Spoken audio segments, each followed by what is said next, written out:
نے سن رکھا ہے تو پھر میں آپ سے ہی التماس کرتا ہوں آپ سفر اختیار نہ کریں.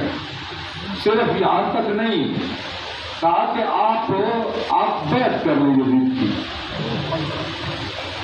یہ میں ایک لفظ کا ضامن ہوں، تاریخ پڑھ رہا ہوں. کہا کہ آپ بیعت کر لیں، بیعت کر لیں. آپ یزید کی ورنہ قتل. اس کا مقصد یہ تھا، اس نے کہا مسئلہ یہ ہے کہ اگر آپ بیعت نہیں کریں گے تو آپ قتل کر دیے جائیں گے اور مجھ سے یہ برداشت نہیں ہوتا. مولا فرماتے تو قتل کو چھوڑ، بتا تیرا کیا ارادہ ہے. یہ والا فرماتے میں نے جو کچھ کرنا ہے وہ کرنا ہے، بتا تیرا کیا ارادہ ہے. جی نہیں کیا سید الشہداء کے ساتھ. امام کا بھائی ہے، امام کی نصرت نہیں کی. لہٰذا ان کے بارے میں یہی ملتا ہے کہ ان کا خاتمہ خیر پہ نہیں ہوا.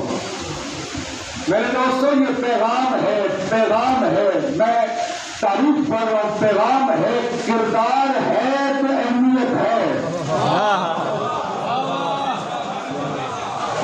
نصرت امام ہے تو اہمیت ہے. نصرت امام نہیں ہے تو بیٹا علی کیوں نہ ہو. اور ایسی آپ گھبرائیے نہیں، ایسی بہت ساری مثالیں ہیں. یہ حضرت امام موسیٰ کاظم علیہ السلام صلی اللہ علیہ وسلم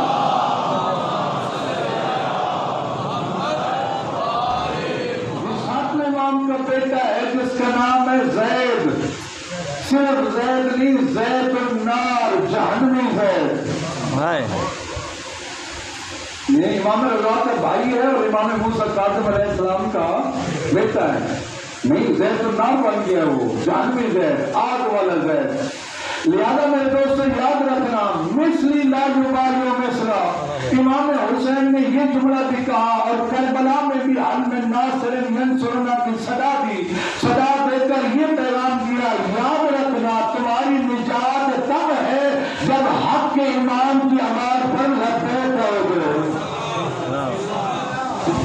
یہ کردار مہم ہے میرے دوستو، کردار مہم ہے. جب تک کردار نہیں ہوگا نہ خونی رشتہ بچا سکتا ہے. جو آپ صلی اللہ